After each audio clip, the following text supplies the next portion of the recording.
Well, welcome to Riding Shotgun with Tupper. It is Tuesday, February 19th. We're still a little bit hamstrung because of the truck and the grounds and so forth, so we're idling on the runway here the morning after Illinois lost up at Madison 64-58. I mean, you know, I allowed myself during the day yesterday to start thinking about, you know, what are the ramifications of them winning this game? And, you know, they've been playing better, they've been playing well, they've been winning. If you win that game, a lot of doors open, at least in terms of possibilities. You begin talking about some things, and of course that didn't happen, and yet that game was there for the taking last night. It wasn't that Illinois played great, particularly offensively. They looked to me to be out of sync. Io certainly wasn't himself. I didn't think Trent was quite himself after the injury, although he did return. I was disappointed they didn't go to Georgie down low more. I just felt like that was going to be productive more than it wasn't. And but they did a great job again on Happ. In fact, they essentially neutered Ethan Happ. I didn't even think that was possible. 9 points the first time they played him, 6 points last night, and Wisconsin couldn't put him on the floor for the final, what was it, 5 or 6 minutes of the game, because he's such a free throw liability. That is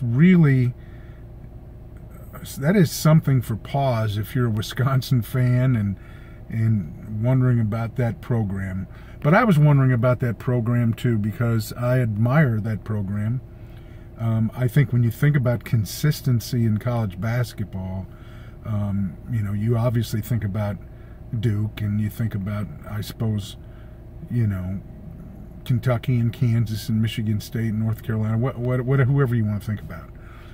But, you know, for a long while now, you've had to think about Wisconsin as well. Until they missed out on the tournament last year, I believe they'd been to the NCAA tournament 19 consecutive years. I think that's consistency. They had never finished lower than 4th in the Big Ten.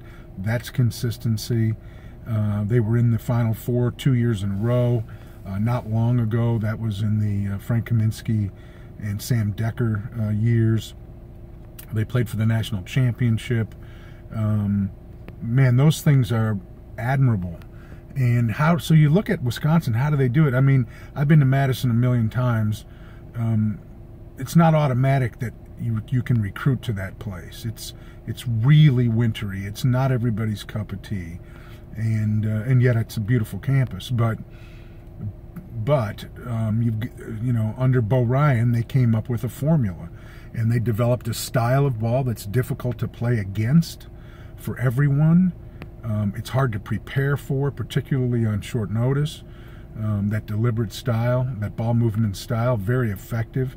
They figured out a recruiting model in which they can staff that style and get the kind of people they can get. And then they became, in my opinion, great at player development, player growth, player improvement. And when you look at what Brad Underwood is doing at Illinois right now, I think it's the same thing. I think the style of play is unique, it's different, it's difficult. Teams wrestle with it. You know, it used to be in that game last night, it used to be Illinois would have trouble with Wisconsin's style of play. Wisconsin would have no trouble with Illinois' style of play, and Wisconsin would win that game by 15, 16, whatever, pick a number. But clearly now, Wisconsin is having trouble with Illinois' style of play. It's frustrating them. It's making them be uncomfortable. They still made enough plays at the end to win the game, absolutely. But Brad's come up with a style that's causing people trouble. I think Brad is coming up with a recruiting model, and you know, one of the things I see, and I heard this from Brad when he was hired, and you don't quite understand it until you see it, but he was like, I've got to teach my coaches what I want in terms of traits of recruits. There's things I want, you know, length to get in the passing lanes as they overplay, and things like that. So they're coming up with a recruiting model. We're seeing a higher level of talent enter the program. We're seeing players get it. And then player development. This, to me, is one of the most important things that's been missing from the Illinois program. I think past coaches have tried like heck to develop talent, grow talent, improve talent. But we've seen a lot of players come in when as freshmen, and we thought, okay, you know, maybe by the time that guy's a junior, he could really be good. And a lot of times they didn't improve as much as we hoped that we would see. And I think we're seeing it. We're seeing it. There's no question we're seeing it. We're seeing it during this season. From you know, Ayo's a better player now, even though he wasn't good offensively last night. But Ayo's a better player now than he was at the start of the season. Georgie is leaps and bounds better. I'm seeing Alan Griffin improve all the time. Andres Feliz is making that adjustment from junior college to major college. You know, so we're seeing things that I think are encouraging. And when you put those three things together, the unique style, the recruiting model, and the player development, you know, that's when you start to become one of those programs that's consistently in the conversation nationally. And, you know, I hope that's what we're seeing. You know, I thought last night Ayo was just off offensively, and I think Khalil Iverson did a good job defensively on him. And then Trent, as I said, started out, hit a couple shots, and then I just didn't feel like he was quite himself after leaving the game briefly with the injury. Georgie, I was just mostly disappointed that they didn't go to him more often down there. You know, I thought AJ did some good things, and much credit to him, but they made some mistakes. You know, you can't miss layups. You can't turn the ball over on an inbounds play. And those things in a tight game can be the difference, no doubt about it.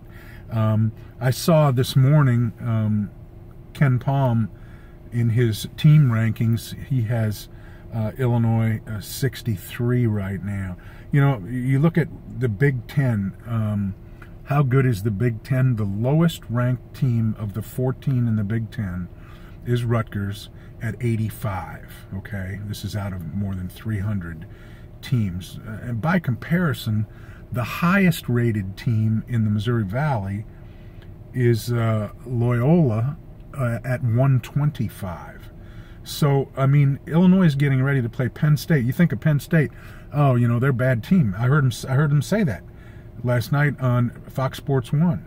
Really? Penn State is 58. They're above Illinois in the Ken Palm rankings. We recently saw them beat Michigan. This is not a team you can fall asleep on. They haven't won. They're in it's difficult to win in this league, and I'm just saying Illinois should win this game. I expect them to win this game Saturday, 11 o'clock in the morning Central Time.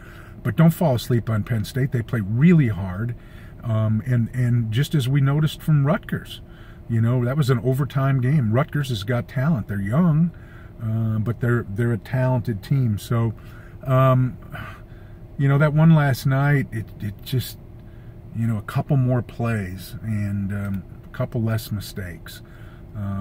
But that's what's separating the two teams right now, and that's a closing of the gap. And so I didn't feel that bad about it. I just felt bad that I wanted to do riding shotgun today and say, holy crap, now what? You know, after winning in Madison, blah, blah, blah. But that's not to be quite yet. So anyhow, tough one last night. Saturday at 11 o'clock in the morning against Penn State. And then we'll see what goes from there. It's obviously going to be a very difficult game at Purdue. But anymore, I think I said this before, and I'll say it again. I see Illinois right now as having a chance in any of these games. And I couldn't have said that earlier in the season. But I think they've got a chance in any of these games. They've got to play well. They've got to hit some shots. They've got to limit the mistakes and get the ball to Georgie. That would be nice. All right. Hey, thanks for riding along. Appreciate it a bunch. And hopefully we'll get a break in this weather and I can get the truck back out on the road. Thanks everybody.